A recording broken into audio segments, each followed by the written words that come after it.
Indian cinema के history में बहुत ज़्यादा ऐसा कम वक्त आया है जहाँ पर एक मूवी रिलीज होती है और उसने एक पूरी की पूरी जॉनरा को डिफाइन कर दी है।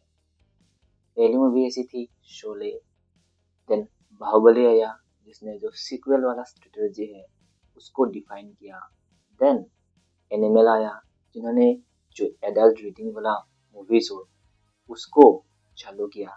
तो उसके बाद आया धुरंधर जिसने स्टार्ट किया है स्पाई एस्पियोनाज थ्रिलर वाली जो मूवी हो इस जॉनरा को डिफाइन किया है।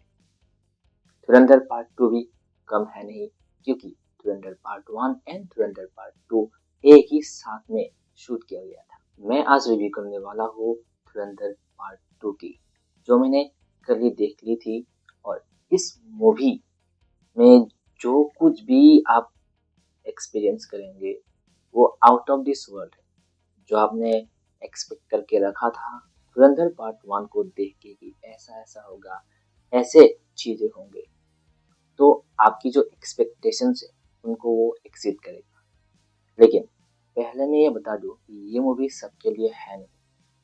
जिन लोगों ने पहले धुरंधर पार्ट 1 देख ली है और उनको ये मूवी अच्छा लगा ही नहीं, आप लोग इस मूवी को देखने जाओ ही मत। आपके लिए ये मूवी है नहीं। मैं आपकी अंडरस्टैंडिंग है, आपका पॉइंट ऑफ व्यू है, उसको मैं रिस्पेक्ट करता हूँ। आप इस मूवी को देखने मत जाना। लेकिन जिन लोगों ने भी इस मूवी को देखा है और उनको बहुत ज़्यादा अच्छा लगा है या ठीक ठाक लगा है या अच्छा भी लगा है, आप इस मूवी को चांस दीजिए। आप इस रिव्यू को क्यों देख रहे हैं? और मुझे लगता है कि लोग रिव्यू के बारे में सोचेंगे भी नहीं, क्योंकि जिन लोगों ने भी धुरंधर पार्ट 1 देख ली है और जिन लोगों को ये मूवी अच्छा लगा है वो लोग 100% इस मूवी को देखने जाएंगे without seeing any kind of reviews. तो उसको अगर साइड कर दे तो धुरंधर मेरे लिए डेफिनेटली एक परफेक्ट से थोड़ा सा नीचे वाला, I can give it a 90% rating out of 100। ये मूवी परफेक्ट नहीं है। आप इसको as a action spy espionage thriller देख सकते हो। और इस मूवी का स्टोरी ये है कि धुरंधर पार्ट 1 वाज ए सेटअप। जो इसकी स्टोरी है उसको सेटअप कर दिया गया है धुरंधर पार्ट 1 में। आप इस मूवी से इसका स्टोरी एक्सपेक्ट मत करिए। ये बस आपको पे ऑफ दिलाने वाला मूवी है। जो 4 घंटा आप बैठेंगे सिनेमा हॉल में उससे आपको बस इस मूवी में पे ऑफ ही मिलेगा, जिसकी स्टोरी, जिसका जो बेसलाइन है वो आपने ऑलरेडी पार्ट 1 में देख लिया है। Since this movie is basically one movie जिसको काट के 2 मूवी बनाया गया है। और जब ये मूवी बनाया गया था तब डायरेक्टर आदित्य ठान ने ये कभी नहीं सोचा था कि वो इस मूवी को 2 पार्ट्स में डिवाइड करे। तो स्टोरी को भी ऐसे ही लिखा गया था। इसके हिसाब से जो इसका इंटरवल पॉइंट आएगा अगर पूरी मूवी को देखी जाए तो वो था रहमान डकैत का मौत। तो उसके बाद ही ये मूवी स्टार्ट होता है। तो आप इसको एज ए सेकेंड हाफ देख सकते हैं। अब अगर ये एक्सपेक्ट करके चले कि ये मूवी जो टिपिकल बॉलीवुड मूवी या टिपिकल मूवीज का जो फॉर्मेट है, पहले इसका स्टोरी सेटअप किया जाएगा और बाद में इसका पे ऑफ मिलेगा, तो इसमें ऐसा होगा नहीं। इसका स्टोरी ऑलरेडी आपको बताया गया है पार्ट 1 में, जिसका पे ऑफ, जिसका रिवेंज आप इस मूवी से एक्सपेक्ट कर सकते हो। तो जहां पर वो मूवी खत्म होता है उधर ही हमको डाल देता है ये वाला मूवी धुरंधर द रिवेंज इसका नाम है। और पूरे की पूरे 4 घंटा इस मूवी में बस रिवेंज ही आप देखते हो। रणवीर सिंह का जो कैरेक्टर है हमजा मजारी, वो बस जितने भी उन्होंने अपने डायरी में लिखा था, जितने भी बंदों का नाम, सबको एक एक करके मारेगा। बस यही स्टोरी है। आपको बस उसको देखने के लिए, रणवीर सिंह का जो रिवेंज है उसको देखने के लिए आपको बच जाना है। स्टोरी एक्सपेक्ट मत कीजिए इस मूवी से, क्योंकि इसमें स्टोरी होगा ही नहीं, क्योंकि ये बस पे ऑफ है। अगर ये क्लियर है तो इस मूवी का जो डायरेक्शन है Aditya Dhar, hats off to him. Aditya Dhar ने जो डायरेक्शन की है इस मूवी में नहीं, मतलब पूरी की पूरी जो धुरंधर पार्ट 1 एंड पार्ट 2 दोनों को मिलाकर जिस हिसाब से उन्होंने इस स्टोरी को लिखा है, दैट इज आउटस्टैंडिंग। इसका जो स्क्रीन प्ले है वो बहुत ही क्रिस्प है। अगर मैं पार्ट 2 को देखूँ तो मूवी 4 घंटा है, लेकिन आपको एक सेकंड भी ऐसा फील नहीं होगा कि मूवी ड्रैग हो रहा हो, आपको बोर कर रही हो। आपका पूरा पैसा वसूल होगा, आपको फुल एंटरटेनमेंट मिलेगा इस मूवी से। उसकी एक्सपेक्टेशंस आप रख के जा सकते हो और आप 100% इस मूवी से एंटरटेन होंगे। लेकिन अगर आप इस मूवी को पहले से पसंद नहीं हो तो आप देखो ही मत इस मूवी को, आपको अच्छा लगेगा भी नहीं, आपके लिए है ही नहीं मूवी। लेकिन जो लोग एक्साइटेड है, प्लीज आपका एक्सपेक्टेशंस हाई रखना, क्योंकि ये मूवी डिलीवर करेगा। ये डिलीवर करता है, जो आपको पे ऑफ मिलेगा, जो आप एक्सपेक्ट करके जा रहे हो, ये मूवी आपको वो सब कुछ देगा। तो इस मूवी की जो सिनेमेटोग्राफी है वो अच्छा है, स्क्रीन प्ले बहुत ही टाइट, बहुत ही क्रिस्प है, मतलब फास्ट फास्ट ऐसे फास्ट फास्ट पूरा स्टोरी निकलता है। आपको मतलब ऐसा नहीं है कि सांस लेने के भी आपको चांस नहीं देता है मूवी। इस मूवी में आप सभी को पता है कि रणवीर सिंह, हमजा अली मजारी एके जसकीरत सिंह रांगी का जो ओरिजिनल स्टोरी, बैकग्राउंड स्टोरी है, उसको बताया जाएगा। क्योंकि वो कैसे इस लाइन में आया, कैसे वो इंडियन स्पाई में रिक्रूट हुआ, कैसे जो अजीत डोभाल का कैरेक्टर है वो कैसे उनको रिक्रूट करता है, कैसे उनको ट्रेन करता है, ये सब कुछ इस मूवी में दिखाया जाएगा। तो और इस मूवी का जो ट्रेलर था उसमें आपने जितना भी चीजें देखा था वो बस इस मूवी के अब लाइक 40 मिनट्स तक खत्म हो जाता है। मूवी स्टार्ट होता है, उसके बाद 40 मिनट तक आप जब पहुंचते हो, ऐसा लगता है कि आपने जितने भी ट्रेलर में दिखा था मूवी में वो सब कुछ खत्म हो गया। अब क्या होता, तब मूवी स्टार्ट होता है। तो पहले के जो 20 मिनट्स है इस मूवी के, वो मतलब रणवीर सिंह के जो बैकग्राउंड स्टोरी है और जसकीरत सिंह रांगी की जो स्टोरी है उसको दिखाया जाता है। 20 मिनट जाने के बाद नेक्स्ट 40 मिनट्स आपको ये दिखाया जाता है कि कैसे जो रहमान देखेत की डेथ के बाद उसका रिएक्शन क्या होता है, उस रिएक्शन को आप उस 40 मिनट्स में दिखाया जाता है। उस 40 मिनट्स में आप थोड़ी देर के लिए मूवी से आउट हो जाते हैं। मेरे लिए वैसा हुआ, हम थोड़ी देर के लिए ऐसा हो गया कि मैं मूवी से आउट हो गया था। लेकिन उसके बाद मूवी फिर से मुझे अपने आप बांध के रखती है, और उसके बाद जब उस मूवी के जो हाफ पॉइंट आते हैं, इंटरवल आते हैं, तब मूवी पीक पे चली जाती है। जो अपने क्लासिक धुरंधर एक्सपेक्ट की थी वो वाला आपको 5 मिलेगा जब इंटरवल खत्म होता है, मतलब स्टार्ट होता है तभी से। तो इंटरवल से लेके जो पूरी की पूरी सेकेंड हाफ है, 2 hours 8 minutes I guess, that is peak cinema. अगर आपको बोर करेगी तो वो जो पहला घंटा है, 1 घंटा, उसमें से जो आफ्टर 20 मिनट्स टू 1 hour, तब तक ही आपको ये मूवी शायद बोर कर सकती है थोड़ा सा, क्योंकि उसमें ज़्यादा कुछ होता नहीं है। आपको थोड़ा सा रिएक्शन दिखाया जाता है। आपने जो एक्सपेक्ट किया था कि रहमान देगत की डेथ के बाद जो जो होगा आप उन कैरेक्टर के साथ रहेंगे, ऐसा नहीं होता। आपको मोन्टाज दिखाया जाता है, जो पूरी की पूरी लियारी टाउन है उसको जलाया जाता है। उस मोन्टाज में 40 मिनट निकल जाता है। तो उसमें ऐसा होगा कि आपको थोड़ा सा out of the movie feel हो सकता है। नेक्स्ट उसके बाद पूरी की पूरी जो बाकी मूवी है, बाकी रन टाइम आपको पता भी नहीं चलेगा। आपको मेरी एक्सपीरियंस बताऊं, मेरे थिएटर में जितने भी लोग थे वो चिल्ला रहे थे, तालियां पीट रहे थे। तो ऐसा होना मैंने बहुत ही कम ही देखा है। इससे पहले मैंने आर देखी थी, तब मैंने कुछ चिल्लाया था उस मूवी में, जब वो इंटरवल ब्लॉक वाला सीन आता है। लेकिन यहाँ पे क्या हुआ, ऐसे ऐसे जो आपको एलिवेटेड सीन्स देखने को मिलेगा, उसमें बहुत सी चीजें हैं जो आपको मतलब सेटिस्फेक्शन दिलाएगा। आप इस मूवी को देख के सेटिस्फाई होके निकलोगे, ये 100% ट्रू है। जितने भी लोगों ने इस मूवी की पहली पार्ट को अच्छे से देखा है, उसको पसंद किया है, उनको फुल सेटिस्फेक्शन मिलेगा, इसकी आप गारंटी ले सकते हो। इसके अलावा जो पहले पार्ट थे इसका गाना ज़्यादा अच्छा था, सेकेंड पार्ट में गाना सिचुएशन के हिसाब से अच्छे थे। लेकिन अब जो ये जहन में रहने वाला सॉन्ग्स ऐसा कुछ था नहीं। तो मेरे हिसाब से बैकग्राउंड स्कोर भी पहले पार्ट जैसा था नहीं। अननेसेसरी एक दो गाना मेरे हिसाब से डाला गया। तो अगर उसको साइड करें तो बैकग्राउंड स्कोर अच्छा था, तो पहले पार्ट जैसा नहीं था। उसके बाद इसमें के जो गाने हैं वो सिचुएशन के हिसाब से फिट होते हैं, लेकिन पहले पार्ट जैसा मेमोरेबल नहीं था, वो आप मान सकते हैं।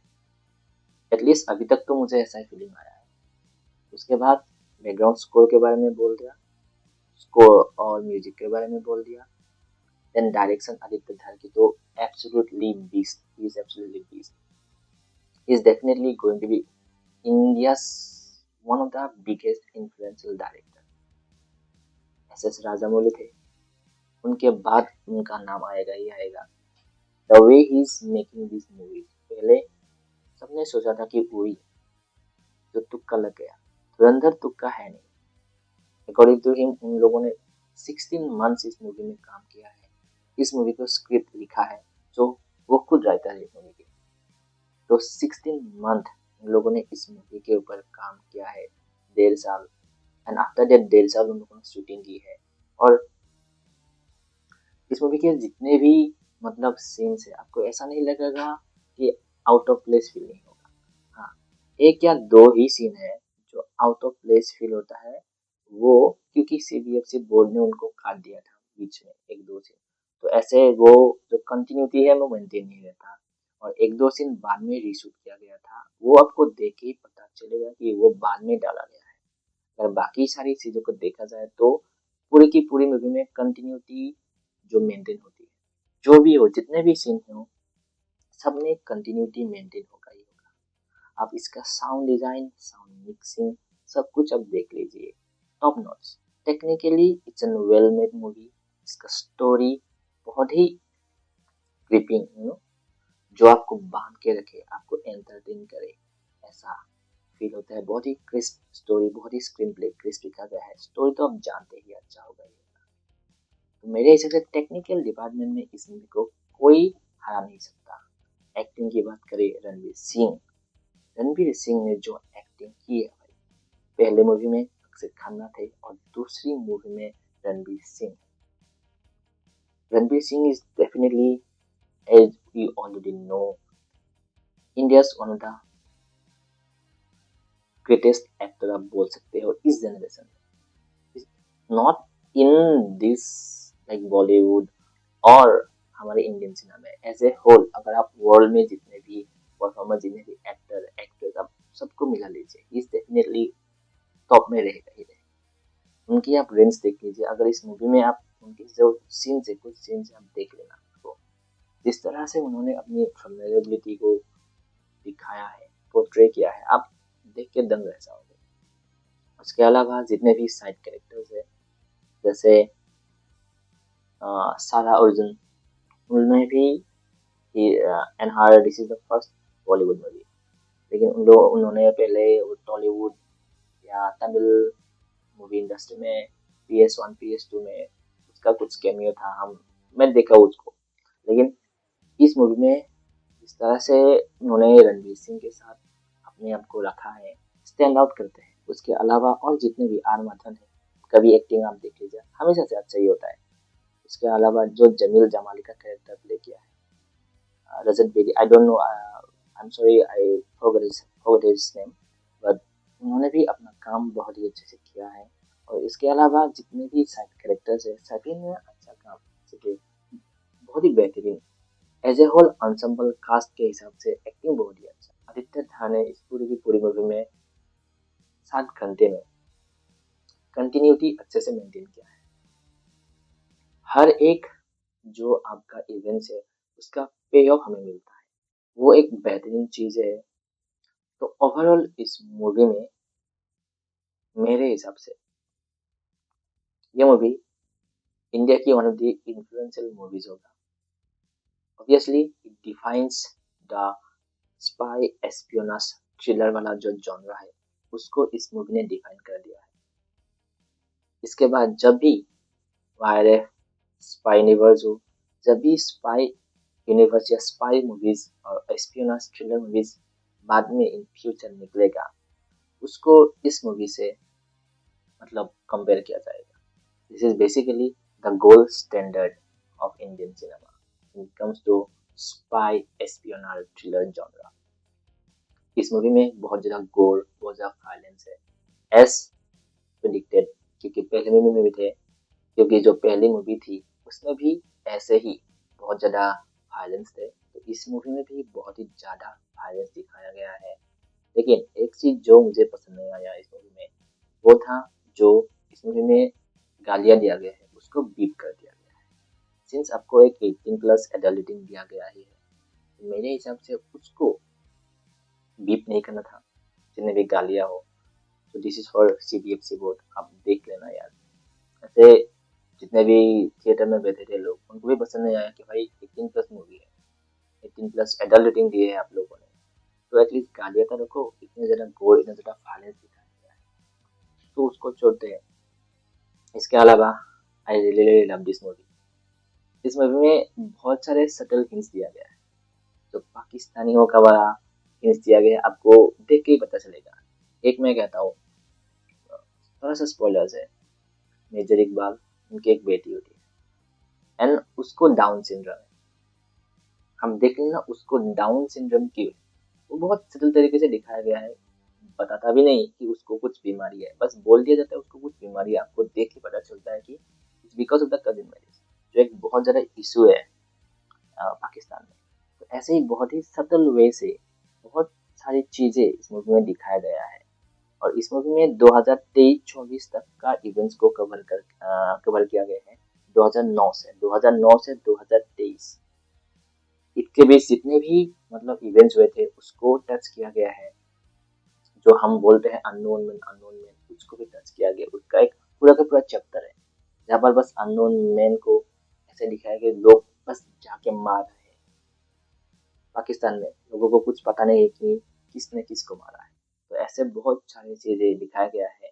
जितने भी इम्पोर्टेंट इवेंट्स है 2009 से लेकर 2023 तक, उनको मतलब एक साथ जोड़ के हमजा अली मदारी के साथ कनेक्ट किया गया है। तो this is basically the story. तो उसके हिसाब से आप देख लीजिए। मेरे हिसाब से दिस मूवी बवाल। अब इतने टाइम अगर आपने देख लिया है इस रिव्यू को, इस मूवी के जो लास्ट चैप्टर है उसका नाम शायद धुरंधर है। ऐसा लगता है कि मूवी खत्म हो गया है एक पॉइंट के बाद। एक बहुत बड़ा फाइट सीन होता है मुहित के मीनार के पास, फाइट सीन होगा। तो उसके बाद धुरंधर चैप्टर स्टार्ट होता है। तो लास्ट में जो आधा घंटा है उसमें जो ट्विस्ट के ऊपर ट्विस्ट फेंका गया है, आप देख लेना बस। मैं बोलूंगा नहीं, ऐसी ऐसी ट्विस्ट मारा गया है। और इसके अलावा आप एक्सपेक्ट भी नहीं करोगे, ऐसे ऐसे ट्विस्ट दिया गया है। और इसका जो एंडिंग है बहुत ही इमोशनल है। और ऐसे बहुत ही फन सरप्राइजेस दिखा गया है। एक जो रसपुतिन वाला गाना है, I was not expecting that song in this movie.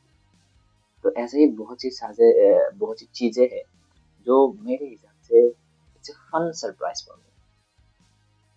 तो मैंने इस मूवी को बहुत ज़्यादा एंजॉय किया। और मेरे हिसाब से ये एक ऑलरेडी बोल दिया था 90% आउट ऑफ 100% वाला मैं इसको रेटिंग दूंगा। 10% काट दिया गया है क्योंकि बीच में पहले 40 मिनट थोड़ा सा मेरे हिसाब से ट्रिम किया जा सकता था मेरे हिसाब से। और इसका थोड़ा सा बैकग्राउंड स्कोर पहले से मुझे अच्छा नहीं लगा। तो इसके अलावा इस मूवी में मुझे कोई भी चीज़ नहीं है जो मैं पिकिंग कर सकता हूँ। ये सारी चीज़ें मैंने इसलिए बोला कि मैंने बहुत नीट पिकिंग करके सोच के निकाला है बस इसी। लेकिन अगर आप एज एन ऑडियंस, जब मैं दिखा था, जब मैंने पहली बार देख के पहले आधा घंटा 1 घंटे मैं बहुत ज़्यादा एक्साइटेड था। और इसके बाद मैंने सोचा कि इसमें क्या क्या हम निकाल सकते हैं बुरी बातें। तो ऐसे नीट पिकिंग करके ही मैंने ये निकाला है। अदरवाइज इसमें कोई प्रॉब्लम है नहीं। अगर आपने पहली मूवी देखी है तो ये मूवी आपको बहुत ही ज़्यादा अच्छा लगेगा। तो मेरे हिसाब से आज के लिए इतना ही मैं रखता हूँ। अगर फिर बाद में ये वीडियो चल गया तो मैं इसका थोड़ा सा स्पॉयलर्स के बारे में बात करूँगा अच्छे से। आज तो मैंने बता दिया थोड़ा सा स्पॉयलर्स, लेकिन बाद में अच्छे से मैं डिस्कस करेंगे। तो this is it. This is my thoughts, my experience on uh, this movie.